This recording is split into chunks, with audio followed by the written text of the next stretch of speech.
Hi, Steve. Hey, Bob. How you doing? Not so bad. Not so bad. Well, that's good. Let me introduce us. I am Robert Wright of Blogging Heads TV, and this is The Wright Show. You're our Steve Sestanovich. You come to us from Washington, D.C. You are a professor at Columbia University. We're going to talk about Russia, which is something you know a lot about. During the Clinton administration, I think you were kind of ambassador at large for states, newly independent states that used to be part of the Soviet Union, I think. The term of art at the time was the New Independent States, special advisor to the Secretary of State for the New Independent States. The term New Independent States is no longer used. Because they're old. They're old independent Just as states. we are no longer called young, they are no longer called new. And some of them are not as independent as they used to be. There's that. We will come to that. We're going to talk Yes. about Russia, the current crisis, Ukraine. We may touch a little on Cuba. By way of finishing your introduction, you also, during the Reagan administration, served both in the State Department and on the National Security Council staff, I believe. Exactly true. And then Yep. you've also written a book called Maximalist that follows a particular dimension of America's national security policy through the ages. Overdoing it and underdoing it. The two great perils that we all Yes. face in all our endeavors. Right. Okay. So, before we get to Russia, what do you think about this Cuba thing? That broke since we decided to have this conversation. And it's not unrelated to Russia. It isn't unrelated. The president has probably been wanting to do this from the beginning of the administration. A lot of people have urged this move on him. People in the hemisphere, people in the expert community. He's been kept from doing it by concern about Cuban American votes. Mm-hmm. General rule of thumb, American ethnic groups usually get the policy toward their home country that they want. Now there seem to be divisions in the Cuban American community Mm-hmm. In a way that allows the president the freedom to experiment. In fact, I saw a graph charting. As somebody who worked on Soviet affairs in the bad old days of the Cold War, I know that it was important to have a jumping off point in the capital of your adversary from which you could interact with the dissident community, with the political opposition, such as it was, and to increase the visibility and impact of American policy. Now, as it turns out, even without diplomatic relations with Cuba, we have a significant presence there. We have a proto-embassy, and we interact a fair bit with Cuban society. So that particular dimension of kind of normalizing relations probably has already been achieved. Well, then do you think this is being overdone? The reaction to it has been huge. I mean, I was almost surprised by the extent to which it dominated Twitter. You and I both saw that, yes, Twitter can be driven slightly mad by a new bit of news. I think the impact inside Cuba from the presence of of American officials and diplomats who were interested in reaching out, will probably not be quite as great as people think, because we're already there. But more normal contact between societies, that could be a much bigger impact, presumably, than we had in the Cold War, because then, frankly, our relations with the Soviets, between American and Soviet society, were not normal, and you didn't have a whole lot of interaction. Mm-hmm. Cuba is plainly ready for the magnetism of American society, and that I don't want to exaggerate what that impact could be, but if you think of the Cold War parallels, the way in which societies throughout Eastern Europe were affected by even a little bit of opening up mm-hmm. to the West, you could anticipate some impact inside Cuba, and presumably a lot of enthusiasm among Cubans. I would think. And my own guess would be that if we had done this 50 years ago, Cuba would be the 51st state by now. But maybe I'm overstating the case. I mean, I do think the commerce and so on is going to tend to, in the long term, strengthen ties. But I gotta think that Vladimir Putin does not like this, right? This if you're Vladimir Putin, if only the symbolism of it, right? I mean, there's something you don't like about this, right? Putin does not like the extension of American influence any more than he absolutely has to. And to see the United States reaching out to yet another society that used to be in the Soviet-Russian orbit, yeah, probably bugs him a little bit. You shouldn't exaggerate the place that Cuba has in Russian consciousness now, but yeah, it probably has some slight little no, I don't mean value from Putin's point of view. I don't mean that it's anything like Ukraine or Georgia from his point of view. I don't think he thinks it's even remotely some kind of national security issue. I just mean symbolically, at precisely the moment when his economy is collapsing, he's blaming it on the West, the United States in particular.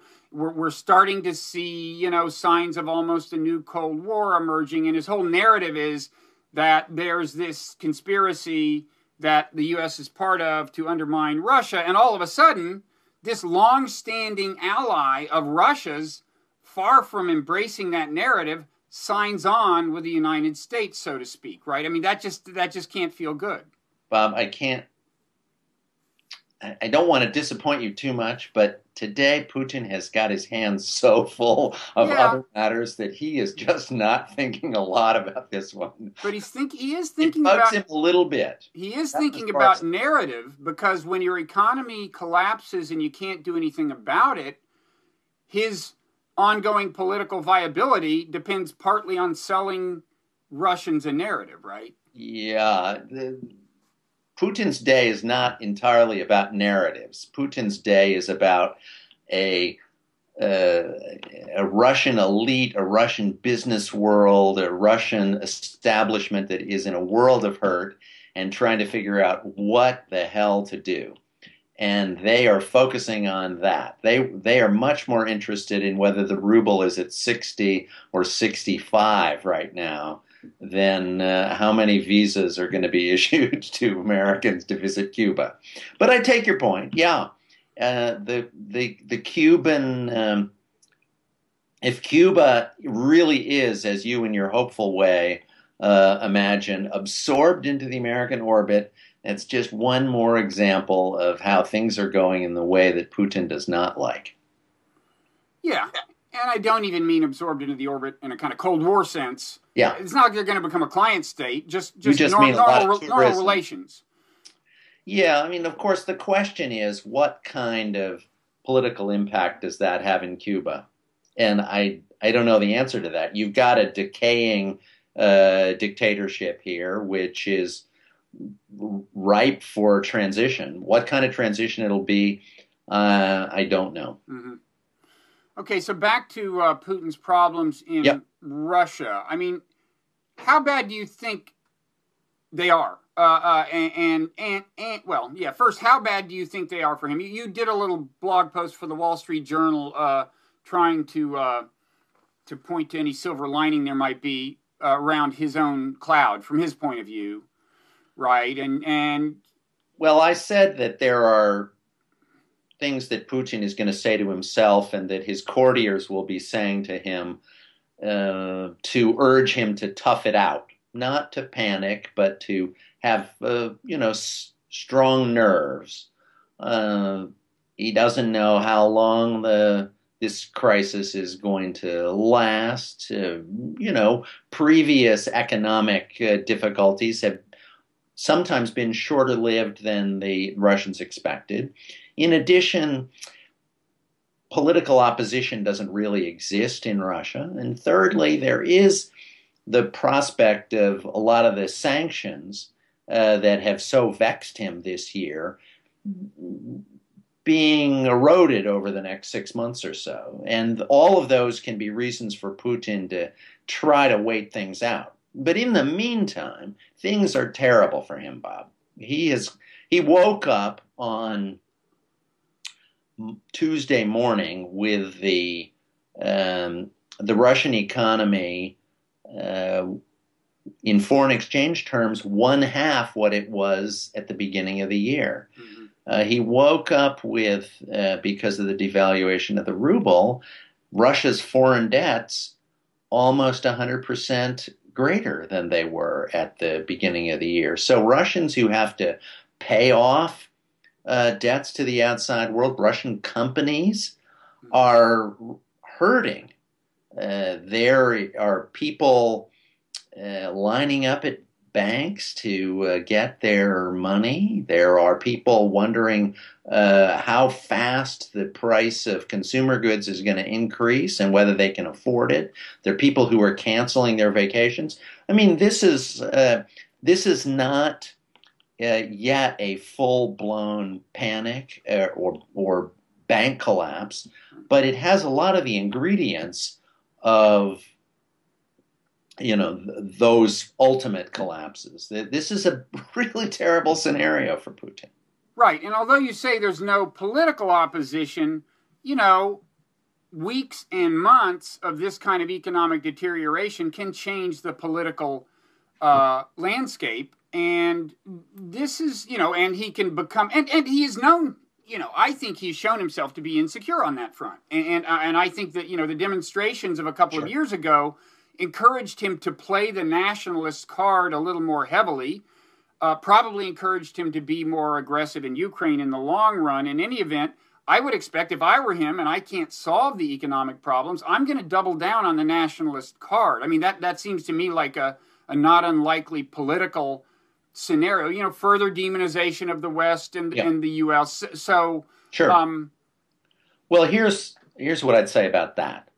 First, Putin, even if he doesn't have to worry about protests in the streets, remember a couple of years ago, there were 3 years ago, you could get 100, 125,000 people on the streets of Moscow saying, we want Putin to go.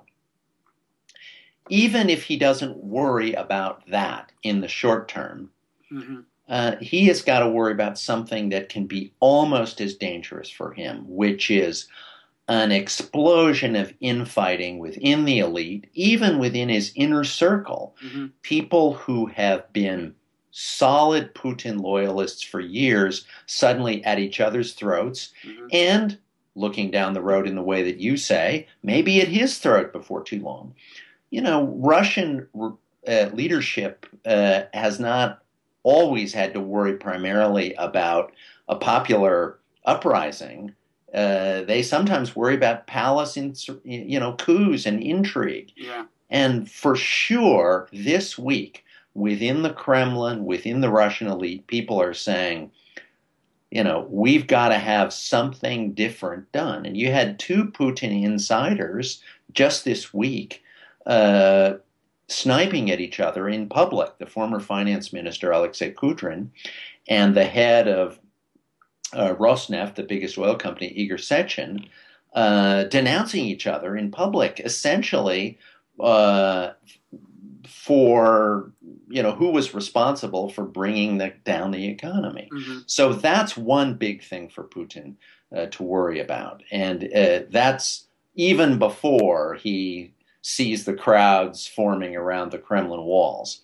The second thing about the nationalist sentiment that he might decide to try to stoke, he's done that very successfully this year.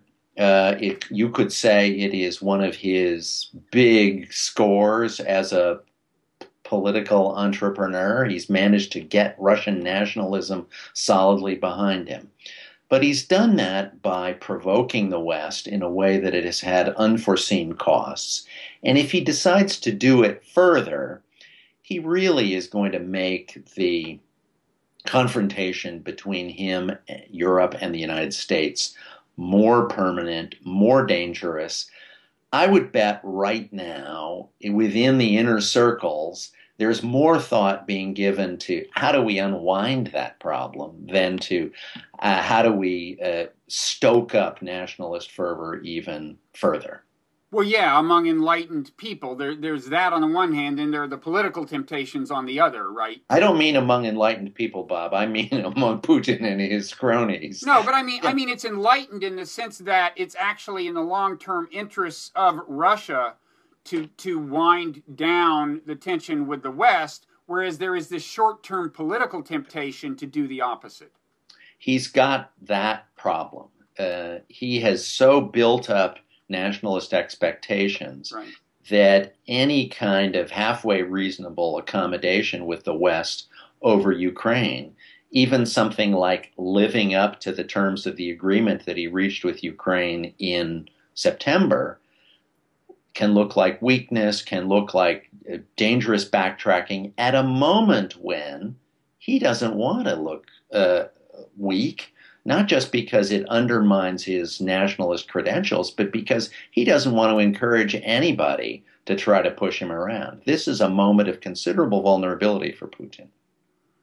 So, that leads to the question of kind of how the West should play this. I mean, in theory, the idea behind the economic sanctions was to put enough economic pressure on Putin that he might do what we want him to do. That was the theory, although it was never that clear to me what we had in mind as to what we would like him to do, that he could realistically be expected to do. It was never clear to me what the intersection of, Putin's plausible behavior and our expectations was, but the question is now, okay, the sanctions are, of course, not solely responsible for this. In fact, that's the bad news for him. There are long-term things like the decline of oil prices behind this that aren't going to let up. But in theory, okay, we've got him where we want him, right? I mean, he's feeling the heat. Okay, so what do we do? This is the moment we've been waiting for. Yeah. I disagree with you that it's not possible to say what he could plausibly do that would actually be a good enough basis for some kind of understanding with the West. Just take the ceasefire agreement in September, which calls for the withdrawal of Russian forces, this cutoff of Russian military support to separatists in the East, a sealing of the border so that it doesn't happen again, and international monitoring of the border. Now, that is a pretty good agreement, actually, and if Putin lived up to it, there's a pretty good chance that the separatism in the East would begin to wither, particularly if the Russian message to the separatists is, you're on your own, guys, now, and we don't really want to bring down our entire economy for the sake of a little sliver of Rust Belt of eastern Ukraine. Now, if you say that giving up on fomenting insurrection in Ukraine and hiving off Ukrainian territory is impossible for Putin, well, then we're in a pretty dangerous world. But I thought you just virtually said that. I thought you just said he has so stoked nationalist tension that he can barely afford politically to comply with the agreement in the first place, right? I'm saying it's difficult for him. But, that's what he gets paid the big bucks for, Bob, is to figure out how to find and believe me, it's really big bucks. It is big bucks, to find and a it should way be with a problem like this. The circle, right? If he decides that he is so dependent on the nationalist hysteria that he has created that he can't solve the fundamental policy problem that his country confronts now, right? Well, then he isn't going to be president for very long. I mean, that's you got to admit the kind of problem that politicians have to solve. Yeah, but our politicians never stand up to them. Anything that would be perceived as surrender by the United States in a really big context, an American president is not going to do. And that's the way this would be perceived. Well, I think he is going to have to find a way to take the sting out of it. There's a couple of pieces of good news for him. One is, you may have noticed that Western leaders talk a whole lot less about Crimea these days. The big nationalist victory for Putin this year was the annexation of Crimea, and if he had stopped at that, he probably would have been okay. Now he's got to find a way to remind people that that was a glorious achievement, and those other little adventures in eastern Ukraine, no big deal. You actually see a sign of that in his State of the Nation address almost 2 weeks ago. He hardly mentioned eastern Ukraine. It was all about how fabulous it was that Crimea was now back in the arms of Mother Russia. So that's the rhetorical line. The diplomatic line is reflected in the way the foreign minister is talking now. He's suddenly saying, actually, we weren't for rewriting the Ukrainian constitution so that the eastern regions can dictate, or that they're totally autonomous or anything of the sort. Putin himself, in his State of the Nation address 2 weeks ago, said, you know what, we respect the right of Ukraine to choose its alliances. Kind of astonishing admission on his part, since that hasn't been their policy this year. But doesn't he always say stuff like that that's not actually true? Well, you can't take everything that Putin says to the bank. I give you that. Very good point. But when they start to change the line a little bit, you're right. There's an opening, perhaps, for Western policymakers to be explored. And that gets me to my second little bit of good news for Putin, which is, European governments are desperate to wind this down. And they are angry with Putin and bitterly suspicious of him, and inclined to think that he's just a congenital liar on the basis of how he's acted this year. On the other hand, they also really don't want to get deeper and deeper into a confrontation that hurts them economically. So if he wants to explore an accommodation, he's got an invitation. Yeah, I guess. It's hard to imagine him giving up entirely on the idea that Ukraine cannot be allowed to go fully into the Western fold. For example, at a minimum, I would think he'd want, and this is kind of what you were alluding to, not that Eastern Ukraine be allowed to dictate Ukraine's future, but that provinces have a veto on major changes in national security arrangements, such that if Eastern Ukraine doesn't want Ukraine to join NATO, it wouldn't happen, which I don't think would be the end of the world from the West point of view if Ukraine didn't join NATO. Now, are you saying that our position should preclude any such implicit assurance? Well, I think it's a really interesting issue, and a lot of people are talking about it, and Putin has many times let people describe his policy as directed at getting a guarantee about Ukraine never being in NATO. I think there's a problem with that, which is one that people probably should have had in mind over many years in dealing with the issue of Ukraine and NATO, and that is there is deep division within Ukraine on this issue, and it has threatened to tear the country apart. That's the reason that Ukrainian politicians had stopped talking about it. It was too divisive internally. There was no great push for Ukraine to get into NATO, really even from the most Western-oriented politicians, because they know that's just too divisive.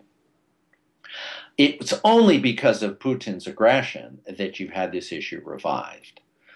I would add, though, a caution about treating this as something that it's easy to offer to Putin as a reassurance. And the reason is the same one that it seems to me has been the reason all along to be careful about inviting Ukraine into NATO, or about raising that as an issue of debate in Ukraine. And that is, it's still very divisive inside Ukraine to say one way or the other that you will be in NATO or that you will not be in NATO.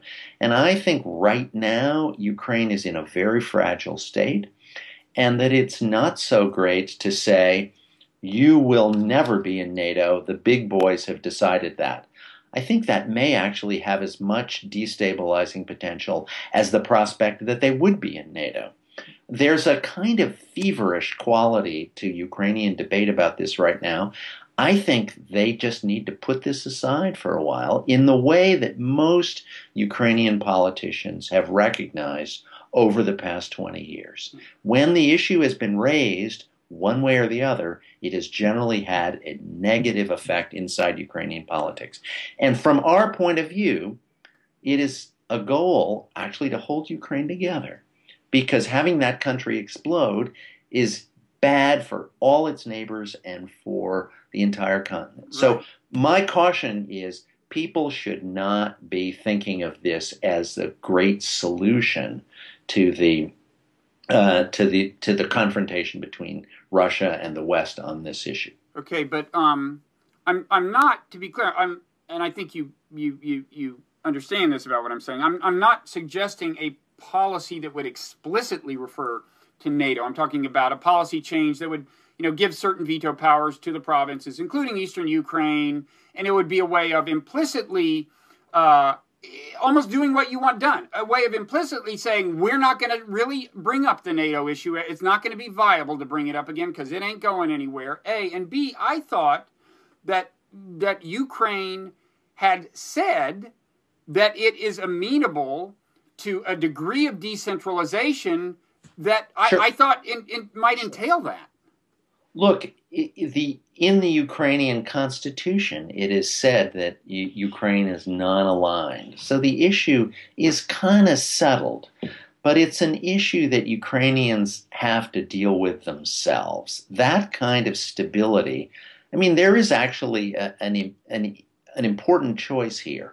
A lot of foreign international relations big thinkers tend to assume that the great powers just impose stability from the top down. But, an awful lot of instability just bubbles up from the bottom and embroils the great powers, creates chaos. If you want to think about World War I that way, that's a kind of model. Ukraine's impact on international affairs this year has been a kind of bottom-up process. It has been stimulated by tremendous instability inside Ukraine, in a confrontation between the government and the people that got completely out of hand. Now, Putin played a significant part in this. He egged the Ukrainian government to crack down on protests in a way that backfired disastrously for him.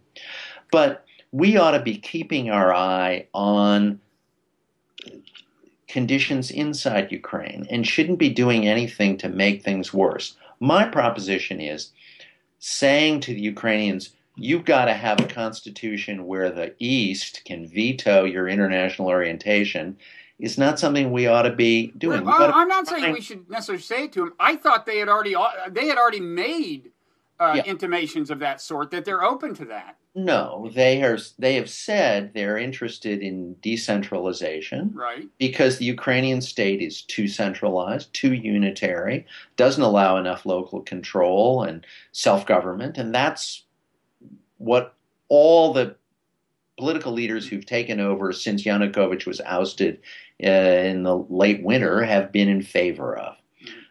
They have proposed that to the East. What the East has said is, oh, actually, we'd like to have the Donbas People's Republic. And so that has been a kind of standoff. What the Eastern separatists have essentially proposed is, at a minimum, independence, possibly leading to incorporation into Russia. But if they were to stay within Ukraine in some form, it's with, the kind of, not real future as a country that you have, for example, in Bosnia. And the Ukrainians don't want that. So I think we shouldn't be dictating the formulas that may end up, even with our good intentions, prolonging division within Ukraine. We should be trying to find formulas that stabilize the situation. Oh, sure. Now you said Russia had exacerbated the situation, whatever the the kind of internal instability there already was, and I think that's true. I also think it was kind of predictable. It wasn't that surprising to me, because after all, Russia is accustomed to being a great power, even though it's not as great a one as it used to be. Great powers have their spheres of influence. God knows we define ours very broadly. We invaded Grenada, went into Panama and plucked out the president, invaded Iraq, which is nowhere near us. I mean, so it shouldn't, and given the signals he had already sent about places like Georgia and Ukraine, it seems to me, it didn't surprise me. It shouldn't have surprised us. And one question is there anything that could have been done in advance to avoid the crisis? Well, hold on one second. Let's talk about that. But first, let's remember that this is a war that started over a trade agreement. I don't know of very many wars that start over trade agreements. What did the invasion of Grenada start over? A grave threat to America's national security? Yeah, a coup within the communist leadership that produced Actually, Putin can plausibly depict what happened in Ukraine as a coup. It's a close call, I think. If you look at what actually happened, a leader left the country for fear of his life. I actually think that it is totally wrong to call what happened in Ukraine a coup by any normal definition of the word coup, which is usually reserved to for a more organized military, right? Yeah, I get it, but it certainly is arguably not a constitutional secession of power. It's right on his periphery. Again, if you just look at the kind of stuff we've intervened in, I don't see the huge. I don't see this as a much crazier or less plausible thing to do than things we've done. Grenada was no threat to the United States. Panama was no threat to the United States. Saddam Hussein was no threat to the United States, and that was half a world away from us. So we have violated international law prolifically for no good reason. So where do we get off? Yeah, acting as if this was just totally unpredictable and unjustifiable. In the Cold War, this was called whataboutism. This is the way in which it refers to the term that Soviet propagandists would use whenever somebody would criticize what was going in the Gulag. Uh-huh. They would say, well, what about Wounded Knee? That's not what I said, though. I asked more plausible questions than Wounded Knee. I understand. Right. But let's go back to the trade agreement. That is what Putin alleges started the whole thing. It is what started the confrontation inside Ukraine, the protests. And if Putin had wanted to get a deal that protected the Russian market, as he said, was what he really cared about, worried about a flood of European goods that would harm Russian manufacturing, do you think there's no way they could have solved that problem? I mean, I think really what we're talking about is a situation in which Putin pushed a policy on the Ukrainian government that blew up in his face, and he looked like a total idiot, and he had to find some way of compensating for it. And his compensation was to take a significant part of the territory, and he thought he could take an even larger part of it. And that has turned out to be a gigantic miscalculation because the rest of Europe said, hey, wait a second, buddy, well, that's not the way we do things. So I think the parallel to Grenada isn't so great. Nobody, said to the United States, hey, wait a second, we are horrified by what you've done. The people of Grenada welcomed Ronald Reagan as though, you can read this in Colin Powell's memoirs, as though he were the Messiah. Okay, well, in the invasion of Iraq, where people did say, no, don't do this, we did it, it was a disaster and killed hundreds of thousands of people. Yeah, It was a transparent violation of international law. Look, let's not talk about the Iraq War because I suspect we don't disagree about it all that much. The question would be, do we think there's something in that stoked up Putin, a picture of American impunity and power that made him think, I'm so mad about the way in which Russia's prerogatives are no longer respected that I have got to find a way to deal with it. And look, I think there is something to that. But it's also the job of other countries to try to check impulses of that sort when they get totally... Oh, sure. No, I'm not in favor of countenancing transborder aggression, Mike.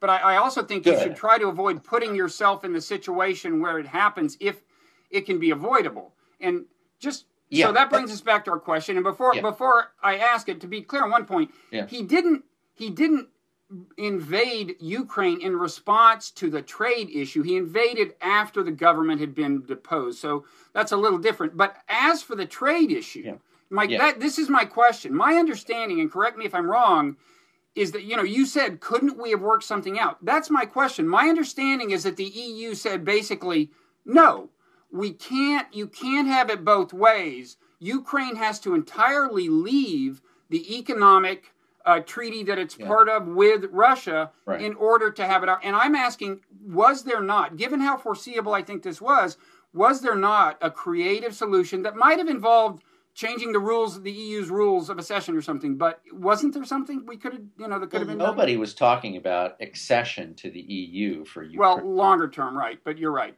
Really long term. Okay. And I think the prospects of that were very, very remote.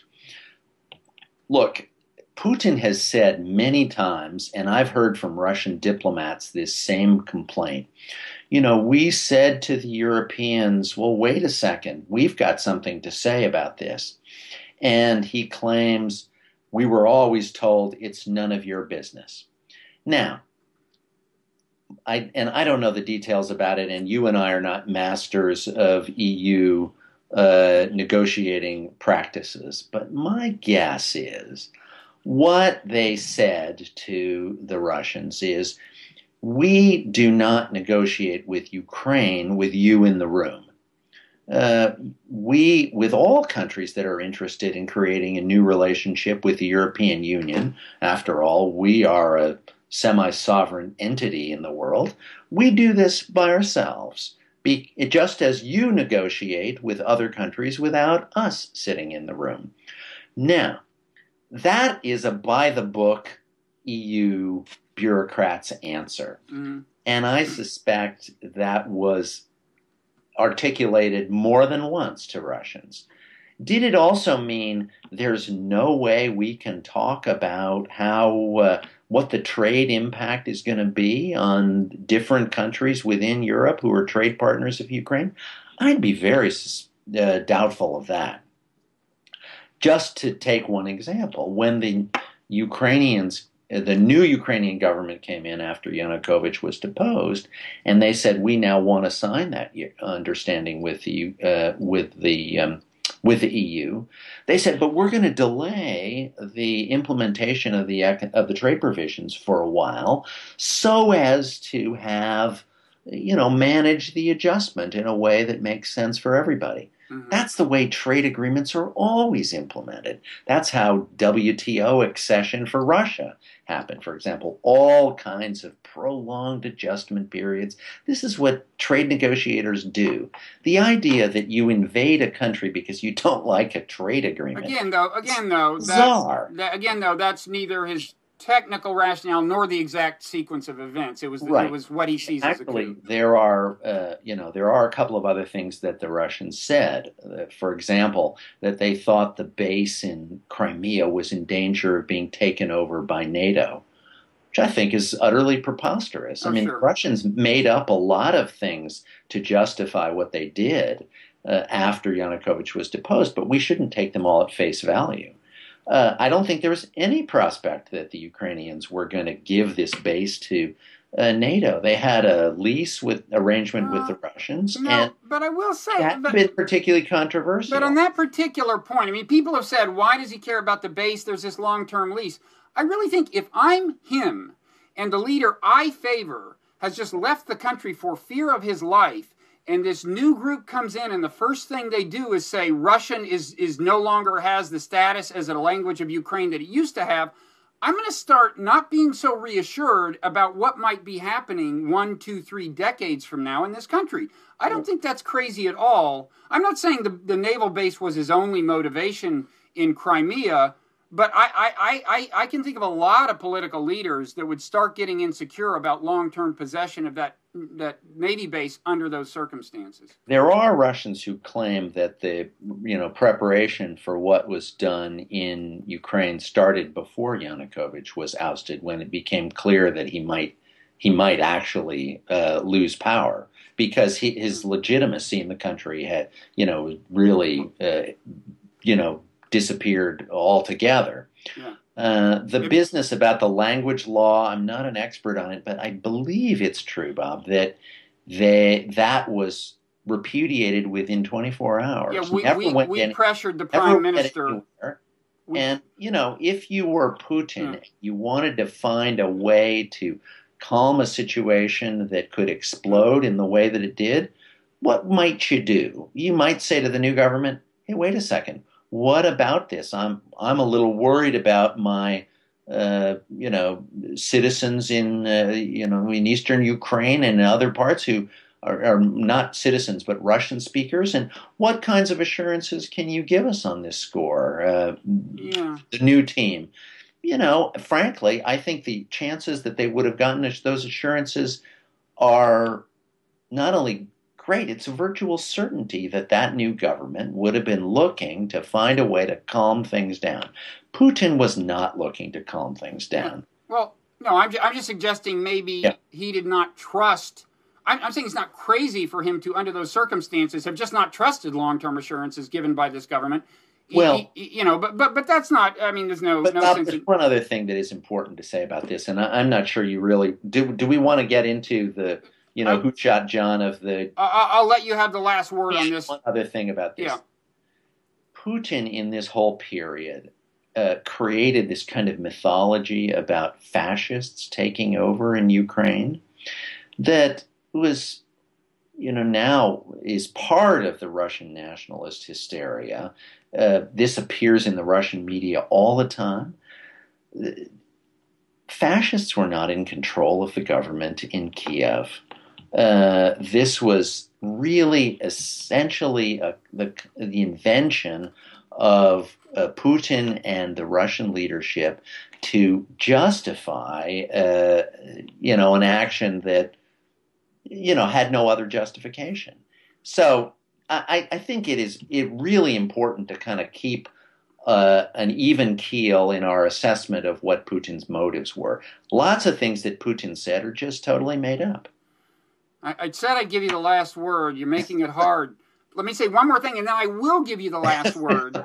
Yeah. There were, in terms of kind of who chased his preferred leader out of the country, he could point to militia elements that were creepy ultra-nationalists with fascist tendencies. And now I will let you have the word, and I'm if I have to tape my mouth shut, we're going to move back to Russia. So say what you will. those creepy elements, which definitely exist, I've even talked to some of those people, they've ended up getting no popular response. Not only did they not run the country, their candidates in elections since then have gotten 1% of the vote consistently. This is not a movement that's taking over the country. Okay. This is a fiction of Russian propaganda. Okay. That is the last word on Ukraine. Let's get back Yep. to Russia. So, Yep. I mean, how much of this is our problem in the sense, well, either in the sense that he could double down on the nationalist card in a way that is a problem for us, or in the sense of sheer economic contagion, hints of which we have seen in the reaction of the markets for a couple of days. Yeah, and I'd add one other thing, which seems to me is worth talking about because people inside the Obama administration and in Western governments are talking about it, and that is, what kind of relationship are we going to have with Russia, going forward? The fine points of the economic crisis right now, I'm not really a master of. I can tell you some of the things that make it pretty severe and that make the Russian anxiety deep and make for some vulnerability on the part of Western businesses, Western governments, banks that could go down if the Russian economy goes down, that sort of thing. But as to contagion, I hear specialists who follow this closely say that because of the weird way this crisis built up through sanctions, a lot of Western banks in particular have been limiting their exposure to Russia. And so the contagion effects are actually less. Somebody said to me this morning, this is Russia's problem to stew in. Unfortunately, for them, they can't say, oh my God, this is going to turn into an international crisis. It may be just their own homegrown one. Well, it seems like some developing countries, especially those like Venezuela with oil, are being more immediately affected. I think that's right. And around the world, you're going to see winners and losers from the decline in energy prices. That's something that policymakers and businessmen have to try to manage. Yeah. The vulnerability for Russia is much greater because of the sanctions regime that has been put in place. Mm-hmm. They're not just coping with the loss of revenue. They're also coping with the fact that one of the ways they would deal with that loss of revenue is not available to them. That is, they can't go to Western banks and say, hey, you want to roll over our debts? They're stuck.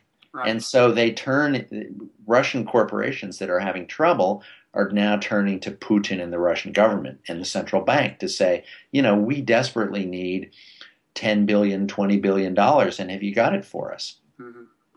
Now, you seem to think, so you're attributing a non-trivial chunk of the trouble they're having right now to the sanctions. Oh, absolutely. I think no doubt about that. But at the same time, you think that the sanctions may slowly erode over time. Well, I think they are, because of the way in which they were imposed, that is, they have to be renewed after a year. Mm-hmm. I think that may even be EU rules kicking in, the arcane bureaucratic mumbo-jumbo that neither you nor I knows very much about. The most important sanctions that were imposed on the Russians were at the end of July after the Malaysian airliner. And those have to be renewed a year later at the end of July in 2015. There is a lot of European eagerness to not to renew the sanctions that will come due in March and April and May. So that rolling back that sanctions regime is a separate question from how hard the bite was and how much the Russians have kind of felt the pain. I think the sanctions exacerbated the impact of oil prices. Mm-hmm. And then there is also the question of Putin's perception of the thing. In other words, the more of this he attributes to the sanctions, the more he might, in principle, be willing to play ball and try to wind down tensions in Ukraine. So it's a matter of his perception. Yeah, I assume that Putin is sitting around the table with his banking and finance specialists, and those people are telling him what they've been trying to figure out this week and last, which is how bad is the exposure? How many Russian corporations are going to be facing bankruptcy if they can't roll over their debt? They're bad. And with devaluation, they're even worse. But I don't know whether they are the kind of problem that Putin is being told will be solved if they can get sanctions unwound, and what he's being told he has to do in order to do that. But it gets back to the issue we were raising earlier, which is, does he really have to live up to the ceasefire agreement of September? I think the answer is to get any significant sanctions relief, or even the start of sanctions relief, he has got to make a very, very convincing display of de-escalation in Ukraine, of living up to what he said he was going to do a few months ago. Yeah. I mean, he may be tempted to ride the sanctions out if you're right about their almost inevitable erosion. But the now you're developing a minor lip sync problem, which suggests to me that in the suburban Washington area, things are getting congested in the broadband network. Your neighbors are starting to do their nightly Netflix, I think. I'm not on their network, but you got your own special network? Is not working so well. I think no one else is on this network right now, but you're, I'm sure, better attuned to these problems. Well, I think there is actually such a thing as a neighborhood traffic jam. I don't know. Really? It depends on the system, but I think it depends on whether it's, you probably have anyway, we don't need to get into whether you have Verizon or Comcast or what, but it may be the tech gods' way of telling us that we should wind this down. Okay. First, I want to give you a chance to say a little more about your book. I mean, as I understand it, it traces this whole issue of the impulse to periodically in American national security history wind down defense spending somewhat, due presumably to the perceived winding down of threats and also to a desire to save money. And I gather you show that this can be overdone if you're not careful. That's one thing, right? Well, yeah, we have this cyclical approach to foreign policy in which we identify some problem, throw a lot of resources, mobilize around it, get too deeply involved, make a mess of things, bring in a new team, undertake retrenchment. It's been going on for decades. I like to say the shorthand of this is even numbered decades are maximalist decades, and odd numbered decades are retrenchment decades. So the 40s, 60s, 80s, and 2000s tended to be pretty periods of assertive American foreign policy. The 50s, the 70s, the 90s are kind of mixed story, and then the 2000 teens. We're in an odd numbered decade now. We're in a retrenchment because we had a desire to scale back from overcommitment, and that always produces really the same kind of search for a different kind of foreign policy that's more less ambitious, more sustainable. That's the buzzword that all retrenchment presidents use. We want to find something that works for the long haul. It turns out it's actually pretty hard to identify foreign policy for the long haul. I've become kind of convinced that discontinuity is a good thing in foreign policy.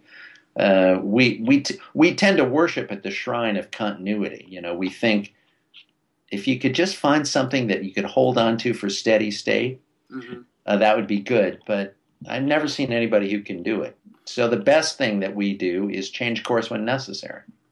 So it's a pendulum swing. Yep. And what finally causes the pendulum to come back is a kind of having overdone it in a way that generates feedback that pushes the pendulum back. Yes. Don't you wish you had used that metaphor? Underdoers can overdo it just as much as overdoers. And the result is the American people bring in somebody else. Underdoers can overdo it. If I take nothing else away from this conversation. Yeah, underdoing can be overdone. Underdoing can be overdone. That applies. Well, actually, if I could push this just one, the American people generally like retrenchment. Mm-hmm. They reelect retrenchment presidents who wind up the messes that they were hired to wind up. Right. Eisenhower, Nixon, Obama get resoundingly reelected. But their foreign policies become controversial after that because they have to cope with new challenges for which they tend not to have a theory of the case. So in his second term, Eisenhower was constantly trying to convince people that he actually had a response to new challenges. They tended not to believe him. Nixon the same way. The 70s were a period of basically rethinking whether détente was an adequate response or adequate follow-on policy to the war in Vietnam. And Obama's second term has had that kind of debate about where we should be headed. Second terms of retrenchment presidents produce extremely lively and interesting foreign policy debates. So those of us who were in that business are having a great time these days. It's a wonderful world out there. Exactly. I mean, I wouldn't say it's entirely new challenges in that it's largely an extension of the challenges evident during the Bush administration and to some extent trying to wind down the Bush responses to them in ways that turn out to be very difficult, but maybe that's an overly partisan reading. I think there has been a combination of new challenges that the administration wasn't quite ready for, new challenges that they thought they had an answer for, and then this kind of transformed old challenge that they thought they had kind of dealt with, and then it bounced back. And I would say the new challenges have been Putin and Ukraine, the Chinese confrontations with American allies in East Asia. That's a new challenge that the administration thought it had an answer for, but it turns out it wasn't really able to kind of keep the confrontation from escalating anyway. And then, of course, ISIS is, just as you say, it's the problem that they thought had gone away and, comes back to bite them. The new challenge, though, even in the Middle East, where you're right, they sort of thought they were unwinding the old administration's mess, the new challenge has been, the Arab Spring and its aftermath. Right. Throughout the greater Middle East, you've had a kind of set of popular uprisings to which the United States has had no convincing, coherent, or effective policy, whether it's Libya, Egypt, Syria, Iraq, you name it. This has been a period of tremendous ferment, and that has been hard to answer with the administration's preferred policy, which is the light footprint offshore, let's do it with drones approach. Yeah, don't get me started on drones. A bad second term, but very characteristic of retrenchment presidents. Mm-hmm. Nixon and Eisenhower were around, they would be saying, "Welcome to the club, Barry." Yeah, I got to think Nixon's tenure ended on a slightly tidier note than this one is going to end on. But it's easy to romanticize the Cold War, of course. My desire is not to romanticize. Right. We in fact tended to think of that as such a golden age, all these decades of glorious continuity. But in fact, American policy was often a mess, completely chaotic and confused. And Read the book and you will see about how All right. confused it was. I will. And the book is called Maximalist. Right. Published. America in the World from Truman to Obama. Okay. Now out in paperback. Out in paperback. It was published by Knopf, possibly the most prestigious publisher in the known universe. There you go. And is the paperback is also within the Random House empire, like Knopf, I assume? Vintage, yeah. Yes, Vintage. Yeah. Highly esteemed paperback publisher. There you go. So we will rush out and having heard who published the physical version, rush out and download the Kindle version. That's also good. Yeah. Reads remarkably like the other one, I'll bet. Very similar, yeah. Yeah, okay. Well, thank you, Steve. It's great to have this level of expertise brought to bear on what otherwise would be a dark and depressing rather than just depressing situation. Well, that's certainly the way it looks to Vladimir Putin this week. And as you know, I'm always one to put myself and try to view the world through Vladimir's eyes, as you've seen. So I'm suffering right along with him. Great. Okay. Thanks a lot, Steve. Okay. All right. Bye. Bye-bye.